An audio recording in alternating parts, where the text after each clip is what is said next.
हाय, hello, नमस्कार मंडळी. तर आज मी तुम्हाला शेअर करणार आहे डाळ-बाटीची रेसिपी जी मोस्टली विदर्भ आणि मराठवाड्यामध्ये बनवतात. तर त्यासाठी मी आधी तुरीच्या डाळीमध्ये टोमॅटो, हिरवी मिरची आणि थोडंसं चिंच आणि हळद हे शिजवतानाच कुकरमध्ये लावलं. तर डाळ शिजवण्यासाठी अंदाजे 4-5 शिट्ट्या झाल्याच्या नंतरनं मी गॅस बंद केला आणि नंतर तुम्ही बघू शकता की डाळ किती छान प्रकारे शिजली आहे ते. आणि यामध्ये टोमॅटो आणि चिंच टाकण्याचा अर्थ असा की त्यामध्ये एक सांबारचा असा आंबट गोडपणा यावा म्हणून. आणि नंतरनं मी फोडणी दिली. फोडणीसाठी कांदा, टोमॅटो, कढीपत्ता, लसूण आणि आपले जे घरात होते नव्हते जे सर्व काही मसाले आहेत ते टाकले. गरम मसाला, लाल मिरची पावडर आणि एव्हरेस्टचा सांबार मसाला मी या ठिकाणी यूज केला आहे. आणि ते झाल्यानंतरनं त्यात डाळ अशी मिक्स करून घेतली. तर छान असं त्याला फेटून घेतल्यानंतरनं छान शिजल्यानंतर त्यात मी गरम पाणी टाकले. तर गरम पाणी यासाठी की त्यावर एक छान अशी तर्री येते, लालसरपणा येतो आणि शिजायलाही सोपं होऊन जातं आणि लवकर होतं. त्यासाठी म्हणून मी गरम पाणी टाकलं. नंतर तुम्ही बघताय डाळ किती छान शिजली आहे आणि किती छान दिसते आहे. तर त्यानंतरनं आपण लागूया बाटीच्या तयारीला. तर बाटीसाठी गव्हाचं पीठ आणि मक्याचं पीठ हे मिक्स करून घ्यायचे. त्यामध्ये थोडंसं लाल चटणी, हळद, लसूण आणि जिरे हे बारीक कुटून मिक्स करून टाकलेत. आणि त्यामध्ये तुम्ही तिळही टाकू शकतात आणि त्यानंतरनं अजवाईन तेही टाकू शकतात. नंतरनं मी थोडंसं दही टाकले. दही टाकल्याने थोडासा नरमपणा येतो बट्टीसाठी म्हणून. आणि नंतरनं थोडंसं तेल. हे सगळं छान मिक्स करून घ्यायचं आहे. आणि मिक्स करून झाल्यानंतरनं त्यामध्ये पाणी टाकायचं आहे आणि नॉर्मल आपण जसं नॉर्मली चपातीसाठी जसं आपण कणिक मळतो त्याप्रमाणेच हे कणिक बनवून घ्यायचं आहे.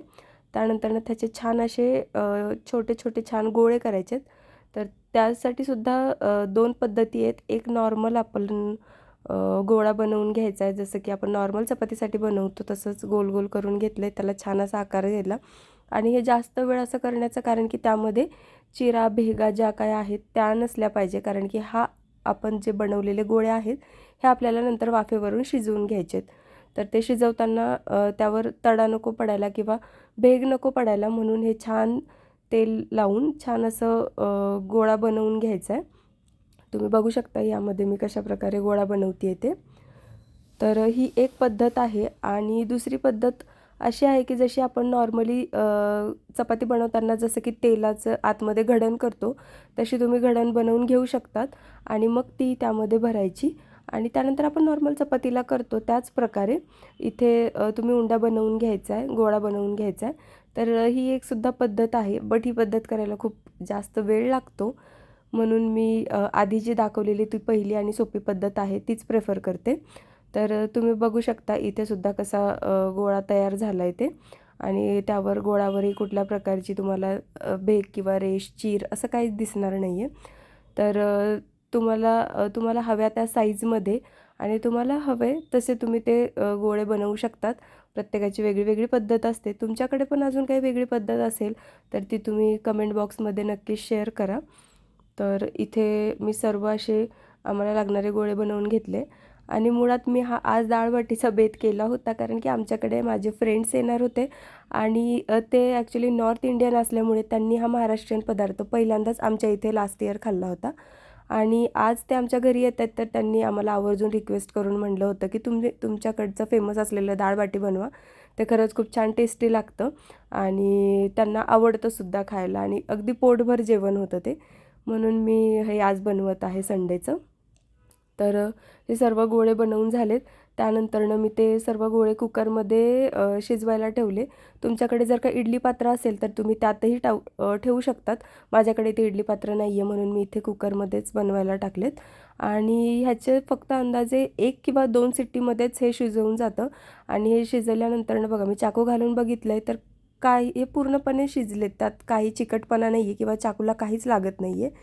तर हे सर्व झाल्यानंतरनं त्याला आपण छान अशा भागामध्ये कट करून घ्यायचे कारण की तळताना आपल्याला ते सोपं जातं.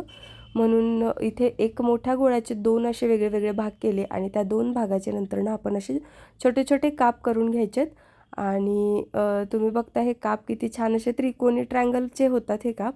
आणि ह्याला नंतरनं आपण तळून घ्यायचे. तर हे गरम गरम असतानाच तुम्ही याचे काप करा, कारण थंड झाल्यानंतरनं हे काप करायला खूप अवघड जातं आणि आपल्याकडून पटकन कटही होत नाहीत. तर हे काप झाल्यानंतरनं असं छान तळून घेतलं. तर हे मीडियम टू लो हीटवरच हे तळावे, कारण की हे आतून छान तळल्या गेले पाहिजे आणि वरतून असा लालसर कलर आला की त्याला आपण कढईतनं काढून घ्यायचं आहे. तर त्यासोबतच मी असं हे छान डीमार्टमधनं मागून हे आणलं होतं. तर हे केलं. आमच्याकडे याला पोंगे म्हणतात. तुमच्याकडे काय म्हणतात हे मला काही माहिती नाही. वेगळ्या वेगळ्या भागात वेगळं वेगळं म्हणतात. तर हे सोबत असंच काहीतरी खायला हवं म्हणून मग हे असंच सायडर म्हणून मी तळलं होतं. हेही खूप छान लागतं. आणि हे व्हाईट कलरचे जे आहे ते तांदळाचे चिप्स आहेत. तेही मी डीमार्टवरनंच आणले होते. आणि सोबत सॅलडमध्ये काकडी आणि गाजर असं बनवलं होतं. तर त्यानंतरनं बघा सगळेजण किती खुश आहेत चेहऱ्यावरूनच. आणि सोबत त्यांनी येताना समोसा आणला होता, जिलेबी आणली होती, त्यांच्या प्रकारचं असतं म्हणून. तर हे सगळ्यांना खाऊन खूप आनंद झाला आणि सगळ्यांना आवडले पण. तुम्हीसुद्धा नक्की ट्राय करा. आवडलं असेल तर फॉलो करा.